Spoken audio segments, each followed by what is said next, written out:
Welcome to the Tarot Coven cast. Real people, real talk, real magic.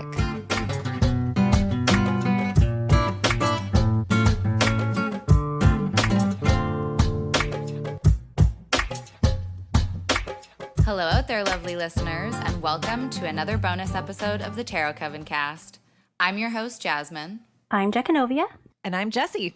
And this time on the show, we're here to talk all about another Wheel of the Year celebration, Lammas, also known as Loon-uh-sah, also known as the first of 3 harvest festivals. As always with these bonus episodes, we're going to talk about what this day means and how you can celebrate it. So let's dig right in with some basics. When does Lammas happen? August 1st. I don't know if there's any sort of extension there. Is it always August 1st, Jechanovia? Traditionally, it was actually like a 3-day festival. So Okay. like 1st, 2nd, and 3rd. Yeah. Okay, so those first 3 days of August. All right. Yeah. Ish. Gotcha, yeah. It's kind of the midway point between summer solstice and fall equinox, just another, shift into the waning part of the year. It also has a correspondence with the waning gibbous lunar phase. It's taking place in Leo season, of course, which is when the sun is at its height. And that just made me think of just another example of how these Wheel of the Year dates really, strike that balance. Because, we're entering this waning part of the year. It's the next shift in that. And yet the sun is like right up there in the sky, right? So I love that when that comes up when we're doing the research for these episodes, that there's always this balance within every one of these dates. I just think it's so cool.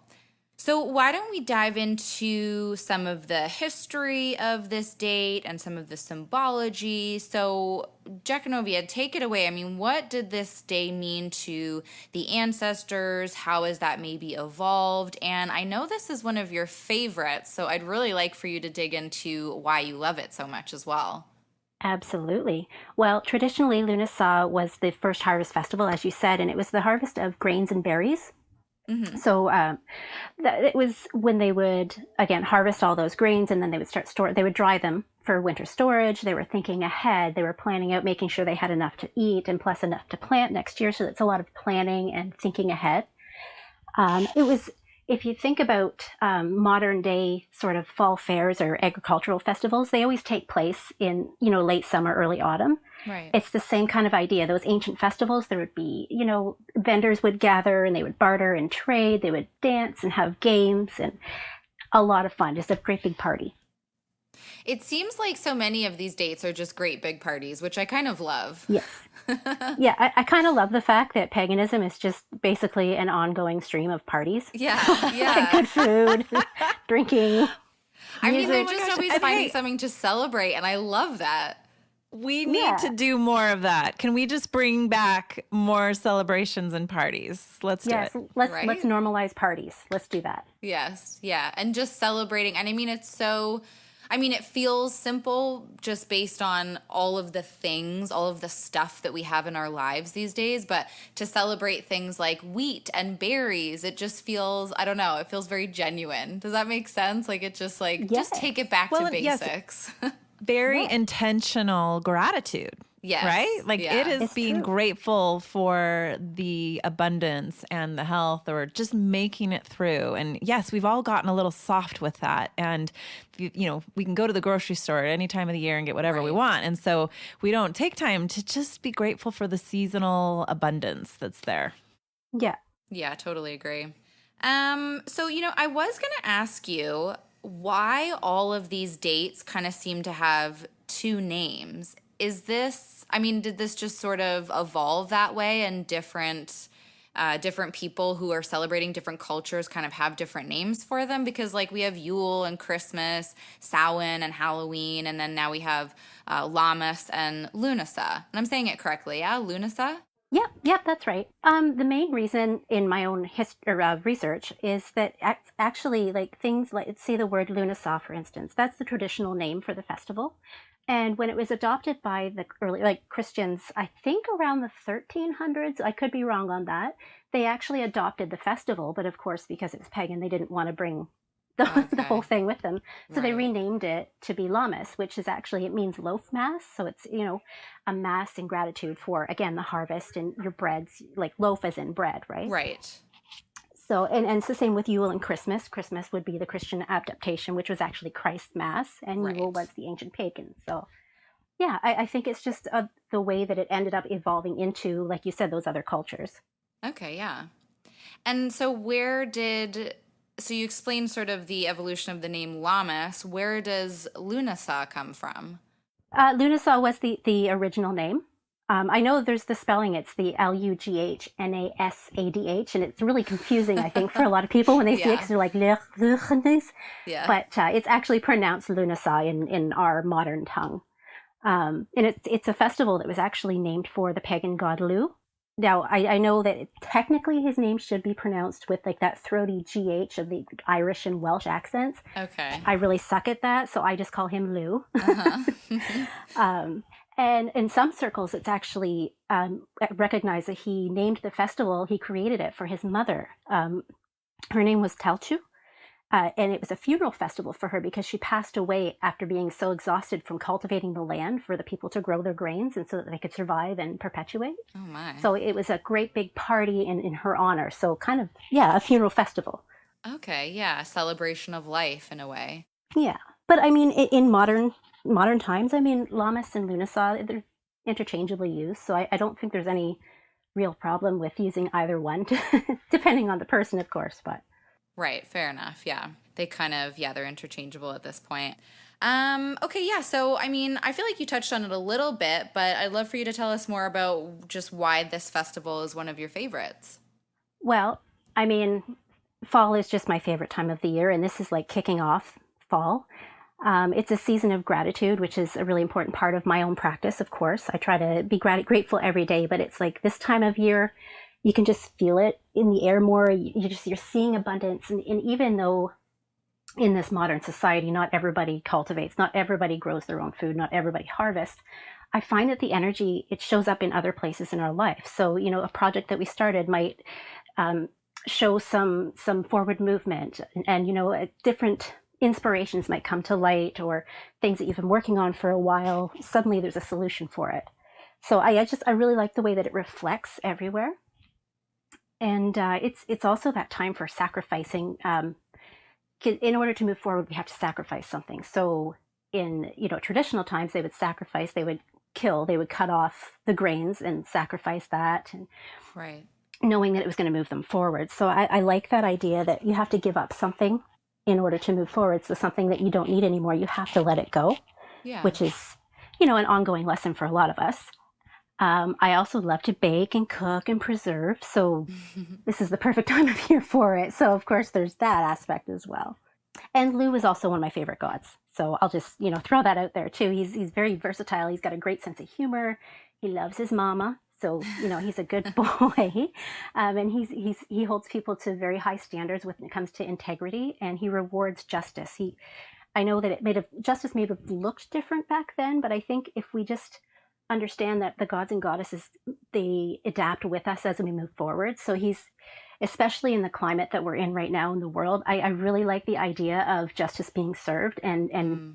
people who are working for that justice and for that equality are being rewarded and, smiled upon by the god Lu. Oh, that's lovely. Yeah. Totally get why it might be your favorite or why it is your favorite. Yeah.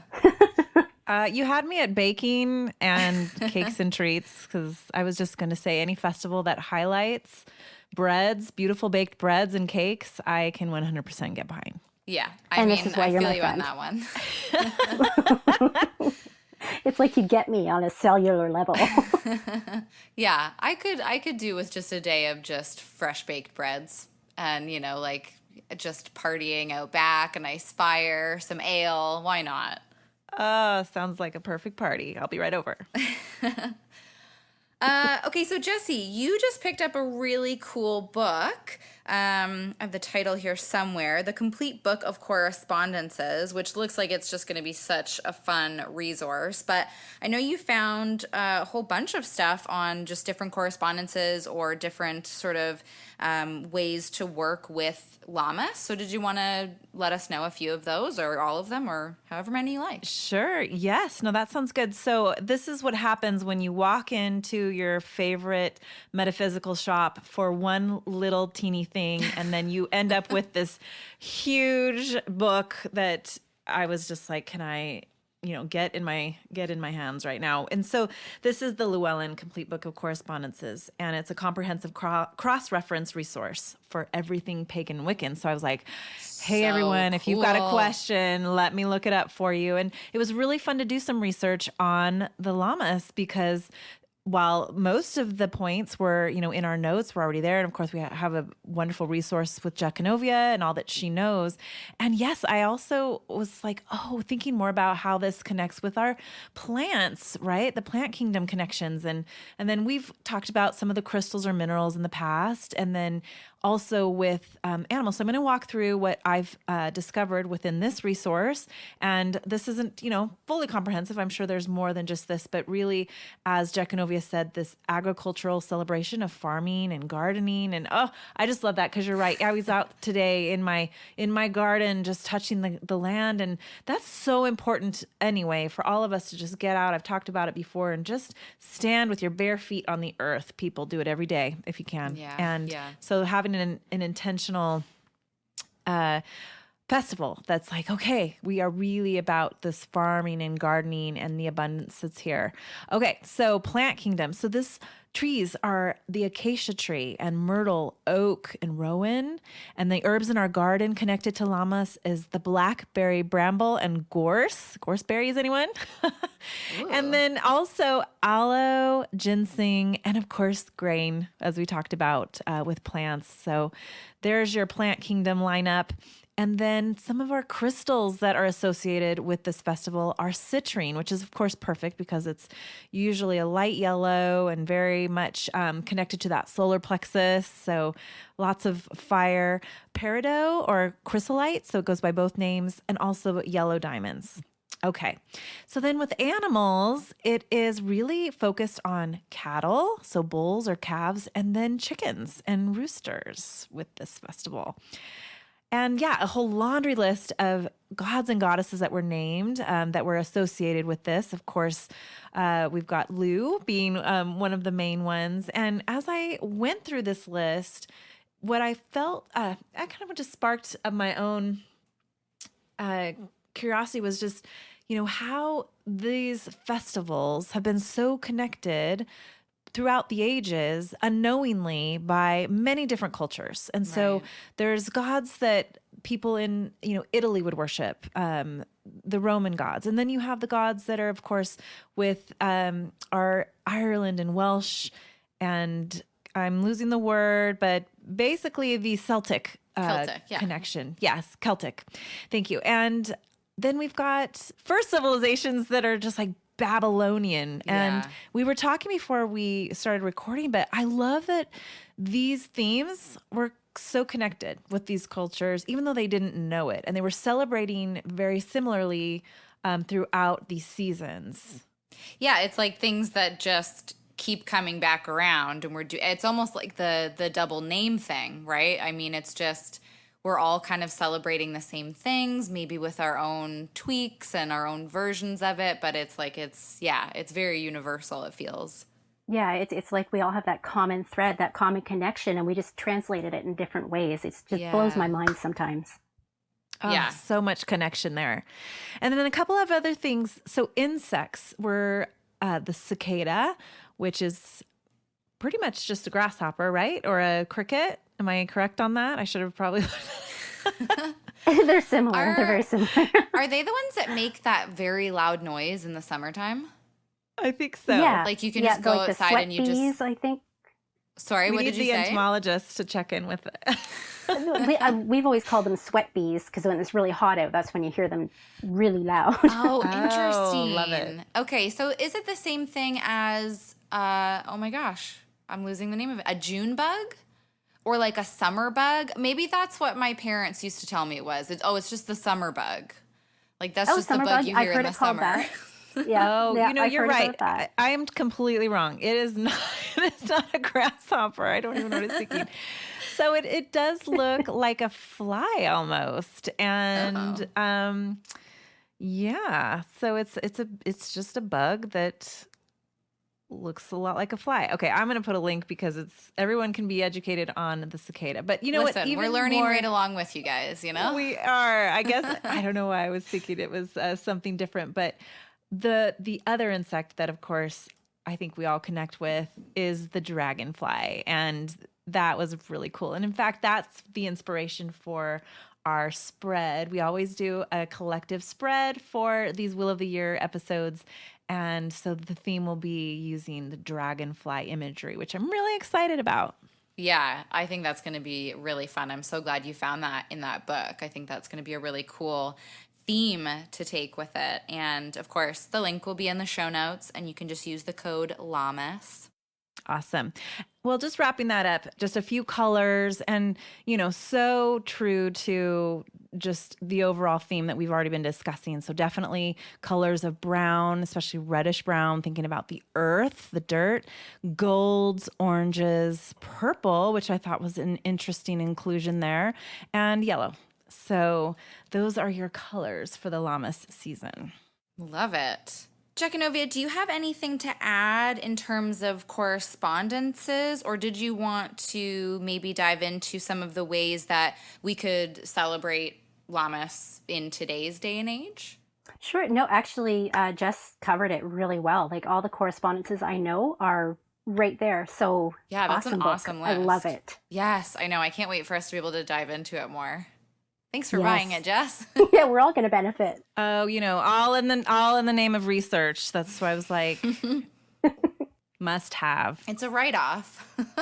Absolutely. Hey, that's truth. Jechanovia, I'm also very curious to how you are going to be celebrating, because I need some notes as I plan as we lead up to August 1st.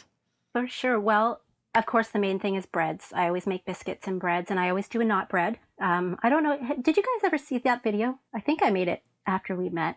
When I made the knot bread on your Instagram, right? Yes. Okay. Beautiful. So I couldn't remember when I did it. If it was before or after we'd actually met. Yeah, we've seen the video. We know what you're talking about. We should Excellent. We should figure out how to link people to it so they can learn how to do it. Yeah, sure. Or you know what? I'll just make a fresh one. Oh, no cool. big deal. Yeah. Yeah. And I like, especially this time of year, I like to add things like flax seeds and chia seeds to the bread dough, just because it just adds more of that Lammas magic, right? And so you can pick your seeds based on what your intentions are, of course. Oh, that is so cool. I love that. Kitchen magic, man. Yes. I'm all about the kitchen magic. Right. And so like soups and stews, always good. I know it's a little hot. It's hard for us, I think, in modern time to really get into that whole fall autumn feel. But again, that just brings us back to, and I know we've mentioned this in previous bonus episodes, is it's a season. It's not just a couple of days. Right. So it's moving into that season of soups and stews and bonfires and such. Right. So, but, and you bonfires, could even be definitely. making the soup and the stew, and it's something that you could freeze if you have the space for it, if Yes. it's too hot of a Yep. day, but just to get in the kitchen and be doing those magics on that day or on those span of 3 days, however you choose to Yes. sort of celebrate. But yeah. Yes, and this year I'm actually hoping for the first time ever, I'm going to try to make a DIY solar oven with the tin foil in the box, and I'm going to see if I can bake bread in it. I've never tried it before, but I'm like, how cool is that? It's like sun energy, literally baking your Lammas bread. So well, if you I'll let do you know end how up that doing goes. that, I mean, take a little video if you can while you're doing it, because I've never even heard of this. It sounds fascinating. Yes, absolutely. So we'll see how it goes. Yeah, and of course there's always your ale and your mead. I like to I throw some berries and stuff in my wine. Makes sense, yeah. So I just do that kind of thing. Of course I decorate an altar, and especially this time of year. Yeah, I get a little lax on it sometimes. I know I'm a terrible pagan. Oh no. But Lughnasadh even. is like altar, man. Altar, all about the altar. So what are you dressing your altar with at this time of year? I actually go out, and a lot of it is because the grass is all going to seed this time of year, so I pick a lot of the seed heads of the grass and I make a bouquet out of them and let it dry. Ooh. And then I save all the seeds, of course, to use in magics, because it's your solar magic. Any time of year, you can just reuse it. Yes. So there's that, and wildflowers and berry picking. We actually did some berry picking today. We got some raspberries. So Oh, so yeah, nice. we're already feeling that Loon-uh-sah magic. Yeah, so when I was doing some research for this episode and looking at some of the foods that were involved, of course, the grains and the breads kept coming up. But I also saw like early fall vegetables, so like squashes and that kind of stuff, and then late summer fruits, so peaches and apples. But does that align with what you kind of know about the day? Yeah, they all definitely, anything that's coming into season right now. It's just with where I live, none of that stuff is even ready, not even close to Gotcha. being ready yet. So Yeah. I don't get to enjoy that usually until closer to Maybon. See, that's what I was thinking too. Like I feel even around where I am, it's still very much the berries and not so much any squashes, but Yeah. getting there. Well, my garden right now, so I've brought in over the last couple of days, it seems like every day there's a new yellow squash or zucchini I'm kind of coming into the abundance of the squashes. And yes, I am in a different temperate zone. So I think I'm just a few weeks ahead of you, and Right. it is tasting awesome. So I'm excited for my Canadian friends to get into those vegetables harvests for you guys. Yeah, yeah. I mean, we have seen yellow zucchini at grocery stores, but it's not quite there yet. It's like getting corn I too love that early. you call it yellow zucchini. Well, that's what it looks like to that's me. so yes. Is that a I Canadian call it that thing? too. Oh, do my you? gosh, Okay, I love it. yeah, maybe it is Yeah. a Canadian thing. I'm not sure. Yeah. I mean, Technically, zucchini it's a and summer squash, but yeah. yeah, okay. And I know that it's like kind of the same family, but I guess I don't know, we always called it green zucchini, yellow zucchini. Yeah. Yeah. Well, it pretty much is the same thing, so it makes perfect sense. Right, yeah. But yeah, so it's not quite there yet. We had a couple maybe last weekend, and it's not quite where you want it. It's like I was just saying, it's kind of like when you get corn a little bit too early, you can definitely tell it's not that sweet spot. So and I guess corn would be later in the year too, right? Maybe around the Mabon, like the fall equinox. Actually, I know a lot of people I see on Instagram and places, they do corn. So I think it depends on where you live. And again, that True. just brings us right back to, celebrate where you are and honor where you are and the world and your space in it. So Yeah, that's a good point. Right, because I mean, even Jessie, what she's bringing in from her garden is different from what we're bringing in. So yeah, definitely make it kind of a more localized thing as much as you can, right? For sure. Well, do you guys want to talk about, we mentioned that we're going to be putting out a tarot spread, but do you want to talk about some tarot cards? Or did we actually even wrap up what you're putting on your altar, Jechanovia? I'm not sure. There's always, candles, incense. A lot of my dried flowers and stuff are going to remain on there for a little bit longer. So Right. nothing spectacular. I put a lot more energy into it. I was channeling my inner Jechanovia yesterday. There's some beautiful lavender bushes. So the lavender in my yard is actually at the end. It's already kind of done its thing. But the other bushes in my neighborhood were like perfect, beautiful, just smelled amazing. So I went and discreetly, in a place that no one would notice, chopped a bunch of lavender and brought it back just to have around the house. And I've got some drying in my office. And I was just like, I'm channeling Jechanovia in my dry. I've already got a couple of other things that are hanging down and drying, and I'm sure my kids are like, "What is going on?" But I love it so much, and so awesome. With the grasses and the grains, that's so true. I've not thought about keeping them on for use in the later part of the year. So you can bet I'm going to be out there looking for some to bring in for my altar. So thank you for that tip. No problem. Yeah, it sounds like it's going to be so pretty. I love that it is a festival. It's a party. And it does remind me a lot of the fairs that we have at this time, normally, in normal years. But that feeling, like where you're just in the summer, the hot summer, end of summer times, there's just something in the air, right? It's just thick and yeah, seems like, yes, like true celebration for sure. It's hard to almost bring words to because it is just an emotion, and I totally get it. I love the month of August. I don't know, it's always been one of my favorite months of the year.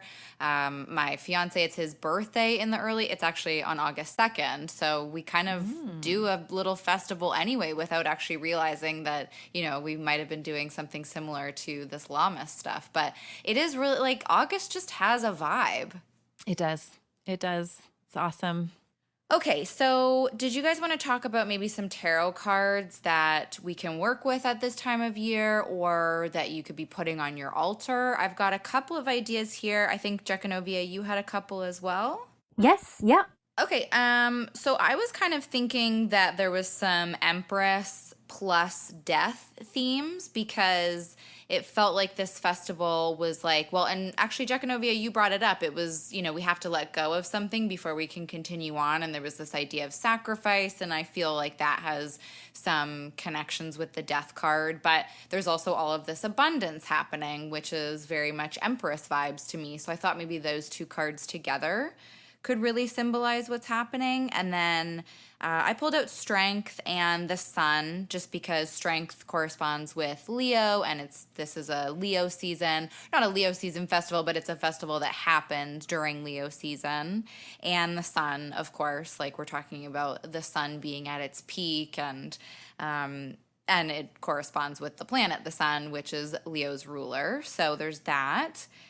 I also thought about the Nine of Pentacles because it's like this break to enjoy the abundance that is coming your way, but you know that the work isn't over yet, right? There's still more to do. I also pulled out the Four of Wands, which actually I think feels kind of appropriate for almost all of these dates because it's like this celebratory energy, but it was giving me more of like the summery Wheel of the Year celebration vibe. So like Beltane, Letha, Lammas, that kind of stuff.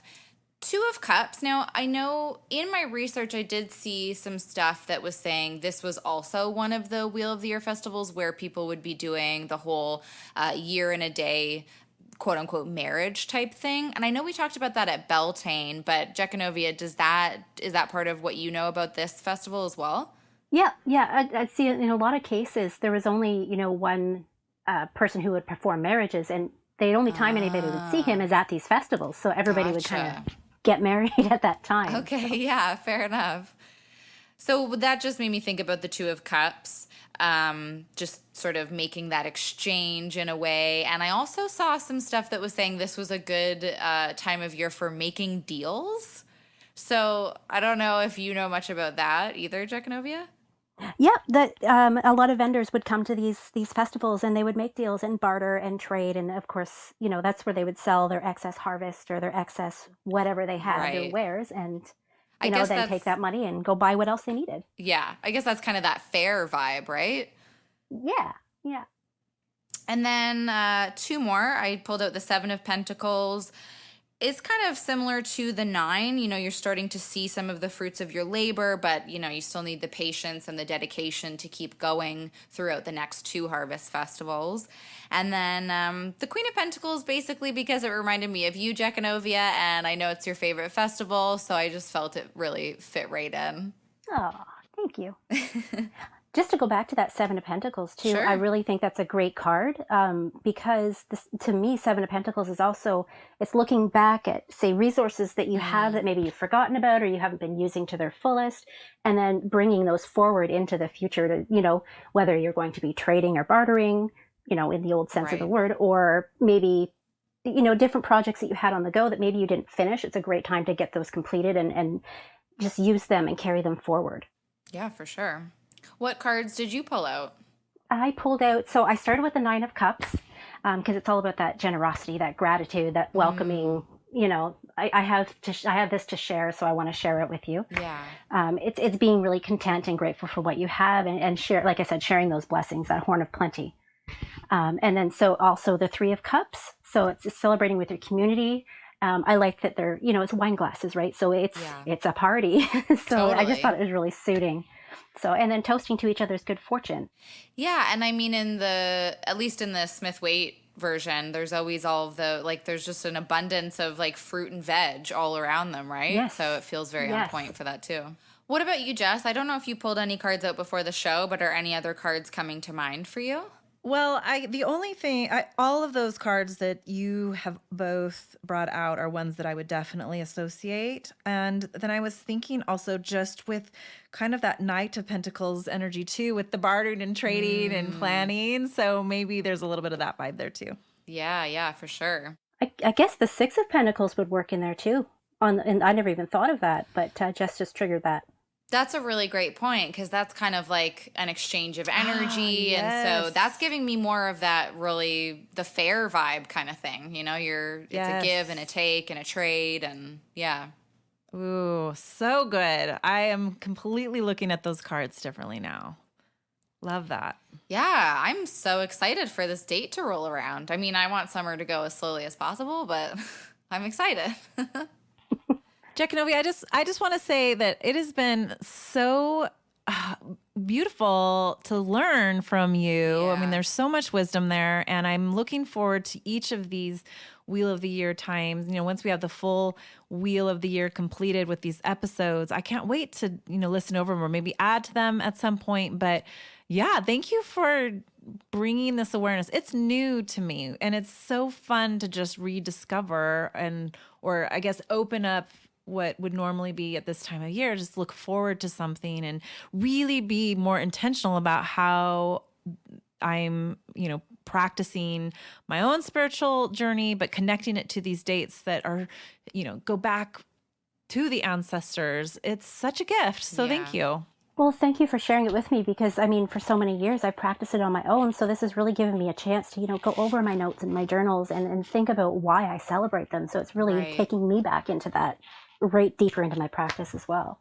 Oh, so cool. I love it. I think I mentioned it on our first bonus episode, but this was always something I really wanted to dive deeper into. But I don't know, for whatever reason, I was doing some writing about it and that just didn't feel right. And when I had the idea to do the bonus episodes, like having the conversation about it was just like, yep, that's it. That feels like the right way to take this conversation. So yeah, it's just been awesome. But we've got, they've been what, fun. 4 more, I think, to talk about? Like, I think we've only done half. I can't remember. Astara, Beltane, Letha, Lammas. Yeah. So we've got 4 more to go. Right. We've got lots more. I can't wait till Samhain. I cannot wait for the Samhain episode. Of course, it's Scorpio season. We've already established that Scorpios are just waiting for Scorpio season. It's true. Yeah, it is very true. Well, speaking of that, I'm sure if you've listened to our season 1 finale, you know that we are on a little bit of a break, but we will be back with another bonus episode a little bit later this year for the fall equinox, of course, Mabon. And then we're going to be back sometime around Samhain, so stay tuned for that. All right, I'm off to bake some bread. Yeah, we're all off to bake some bread. Drink and be merry. All right, well, you Done. can find Check. where to follow us in the show notes. And like I said, we'll see you in a couple months' time. Thanks for listening, everybody. Bye-bye. Bye. Bye. Thank you so much for listening to this bonus episode of the Tarot Coven cast. Stay tuned for our next bonus episode all about Mabon, or the fall equinox. And until then, everyone, keep making magic.